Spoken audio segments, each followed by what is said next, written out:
ನಮಸ್ಕಾರ ಸ್ನೇಹಿತರೆ, ಎಲ್ಲರೂ ಹೇಗಿದ್ದೀರಾ? ನಾನಂತೂ ಚೆನ್ನಾಗಿದ್ದೀನಿ, ನೀವೆಲ್ಲ ಚೆನ್ನಾಗಿದ್ದೀರಾ ಅಂದ್ಕೊಂಡು ಇವತ್ತು ಒಂದು ಟೆರೆಸ್ ಗಾರ್ಡನ್ಗೆ ಒಳ್ಳೆ ರೀತಿಯ ಒಂದು ಗೊಬ್ಬರನ ಮಾಡಿ ತೋರಿಸ್ತಾ ಇದ್ದೀನಿ. ಏಕೆಂದರೆ ಎಲ್ಲರಿಗೂ ಗಿಡ ಅಂದರೆ ತುಂಬ ಇಷ್ಟ. ಅದು ಪರಿಸರದ ಪ್ರೇಮಿ ನೈಸರ್ಗಿಕ ಒಂದು ಕೊಡುಗೆ ಅಂದರೆ ಈ ಗಿಡಗಳು.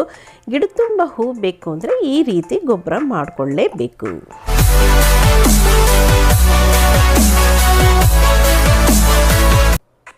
ಇದೇ ಗಿಡ ಅದೇ ಗಿಡ ಅಂತ ಏನಿಲ್ಲ ಸ್ನೇಹಿತರೆ, ಎಲ್ಲ ಗಿಡಕ್ಕೂ ಹಾಕಬಹುದು ಈ ಗೊಬ್ಬರ. ಎಲ್ಲ ಗಿಡಕ್ಕೂ ಸೇರುತ್ತೆ ಈ ಗೊಬ್ಬರ. ಒಂದ್ಸಲಿ ಮಾಡಿದ್ರೆ ಸಾಕು, ಎಲ್ಲ ಗಿಡಕ್ಕೂ ಒಂದೊಂದು ಟೀ ಸ್ಪೂನಷ್ಟು ನಾವು ಹಾಕಿದ್ರೆ ಸಾಕು. ದಟ್ಟವಾಗಿ ಮತ್ತು ಒಳ್ಳೆಯ ಹೂ ಕೊಡೋದ್ರಲ್ಲಿ ಸಂಶಯನೇ ಪಡೋದು ಬೇಕಿಲ್ಲ. ತುಂಬ ಚೆನ್ನಾಗಿ ಚಿಗುರುತ್ತೆ. ಚಿಗುರಿಲ್ಲ, ನನ್ನ ಗಿಡ ತುಂಬ ಸಣ್ಣದಾಗಿದೆ, ಅದು ಹೂ ಕಚ್ಚಿಲ್ಲ, ಕಾಯಿ ಕಚ್ಚಿಲ್ಲ ಅನ್ನೋ ಚಿಂತೆನೇ ಮಾಡಬೇಡಿ. ಇದು ಒಂದು ಗೊಬ್ಬರ ಸಾಕು ಸ್ನೇಹಿತರೆ.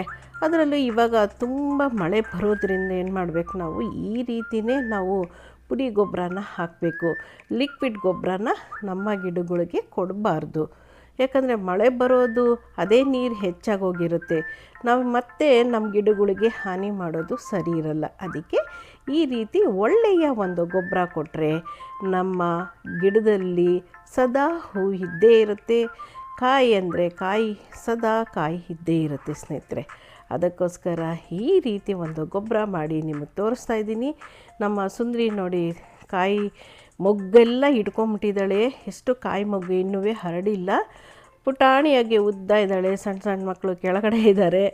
ಇವಳು ಮಾತ್ರ ಉದ್ದಕ್ಕೆ ಹೋಗ್ಬಿಟ್ಟು ಅಷ್ಟು ಮೊಗ್ಗು ಕಚ್ಚಿದ್ದಾಳೆ. ಈ ದಿಢೀರನೇ ಇವತ್ತು ನಾಳೆ ಹಾಗೇ ಉದ್ದಾಗೋಯ್ತು ಸ್ನೇಹಿತರೆ. ಸುತ್ತು ಮತ್ತು ನೋಡಿದ್ರೆ ಸಣ್ಣ ಪುಟ್ಟ ಹೆಚ್ಚು ಗಿಡಗಳು ಬಂದಿದೆ. ಇವ್ರಿಗೂ ಒಂದು ಸ್ವಲ್ಪ ಗೊಬ್ಬರ ಕೊಡೋಣ. ಅದೇ ಹೇಳಿದ್ನಲ್ಲ, ಎಲ್ಲ ಗಿಡಗಳಿಗೂ ನಾವು ಈ ಗೊಬ್ಬರನ ಹಾಕ್ಕೊಳ್ಬಹುದು. ಯಾವುದು ಅದಕ್ಕೆ ಹಾಕಬೇಕು, ಇದಕ್ಕೆ ಹಾಕಬೇಕು, ಏನಾಗುತ್ತೆ ಅನ್ನೋ ಸಂಶಯನೇ ಇಟ್ಕೊಳ್ಬೇಡಿ.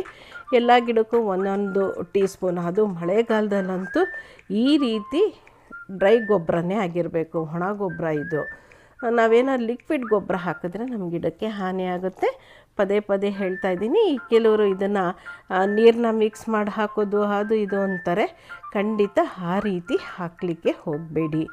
ಮತ್ತು ನೋಡಿ, ಇದು ಪಲಾವ್ ಯಾರಿಗಿಷ್ಟ ಇಲ್ಲ, ಬಾಸುಮತಿ ಪಲಾವ್ದು ತುಂಬ ಇಷ್ಟ ಆಗುತ್ತಲ್ವ ಸ್ನೇಹಿತರೆ. ಇದನ್ನು ಸಹ ಇದಕ್ಕೂ ಹಾಕಿದ್ದೀನಿ. ನಾನು ಯಾವ ರೀತಿ ಗೊಬ್ಬರ ಮಾಡಿದೆ ಹೇಳ್ತೀನಿ ಬನ್ನಿ. ಇದು ಅಲೋವೆರಾ ಸ್ನೇಹಿತರೆ. ಇದನ್ನು ತೊಗೊಂಡು ನಾವು ಸಣ್ಣ ಸಣ್ಣದಾಗಿ ಕಟ್ ಮಾಡಿಬಿಡ್ಬೇಕು ಸ್ನೇಹಿತರೆ. ಸಣ್ಣದಾಗಿ ಕಟ್ ಮಾಡಿಬಿಟ್ರೆ ಬೇಗ ಇದು ಒಣಗುತ್ತೆ ಸ್ನೇಹಿತರೆ. ಇಲ್ಲ ಅಂದರೆ ಏನಾಗುತ್ತೆ, ಫುಲ್ಲು ಒಂಥರ ಹಸಿ ಇದ್ದರೆ ನಮಗೆ ಆ ರೀತಿ ಪುಡಿ ಸಿಗೋದಿಲ್ಲ ಸ್ನೇಹಿತರೆ. ಅದಕ್ಕೋಸ್ಕರ ನಾನು ಈ ರೀತಿ ಕಟ್ ಮಾಡಿ ಬಿಸಿಲಲ್ಲಿ ಚೆನ್ನಾಗಿ ಒಣಗಿಸ್ಕೊಳ್ತೀನಿ ಸ್ನೇಹಿತರೆ.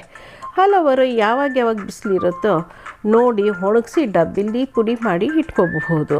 ಮತ್ತು ಬಾಳೆಹಣ್ಣು ಸಿಪ್ಪೆ, ಯಾವುದಾದ್ರೂ ಪಚ್ಚ ಬಾಳೆಹಣ್ಣು, ನೇತ್ರ ಬಾಳೆಹಣ್ಣು, ಯಾವ ಬಾಳೆಹಣ್ಣು ಸಿಪ್ಪೆ ಆದರೂ ಸರಿಯೇ, ಈ ರೀತಿ ಅದನ್ನು ಕಟ್ ಮಾಡಿದ್ರೆ ಬೇಗ ಒಣಗುತ್ತೆ ಅನ್ನೋ ಒಂದು ಕಾರಣಕ್ಕೋಸ್ಕರ ಕಟ್ ಮಾಡಿಬಿಡ್ಬೇಕು. ಬಿಸಿಲಲ್ಲಿ ಒಣಗಿಸ್ಬೇಕು ಸ್ನೇಹಿತರೆ. ಈ ರೀತಿ ಒಣಗಿಸಿ ನೀವು ಯಾವಾಗ ಬೇಕಾದರೂ ಗಿಡಕ್ಕೆ ಹಾಕ್ಬೋದು. ಒಣಗಿಸಿ ಒಂದು ಡಬ್ಬಿಲಿ ತುಂಬಿಟ್ಕೊಬಿಡಿ. ವರ್ಷಾನುಗಟ್ಲೆನೂ ಸಹ ಇದನ್ನು ಬಳಸ್ಕೊಳ್ಬಹುದು. ಹೆಚ್ಚಿಗೆ ನಿಮಗೇನಾದರೂ ಸಿಕ್ತು ಅಂದರೆ, ಚೆನ್ನಾಗಿ ಬಿಸಿಲಿತ್ತು ಅಂದರೆ ಒಣಗಿಸಿ ನೀವು ಡಬ್ಬಿಲಿ ತುಂಬಿಟ್ಕೋಬಹುದು ಸ್ನೇಹಿತರೆ.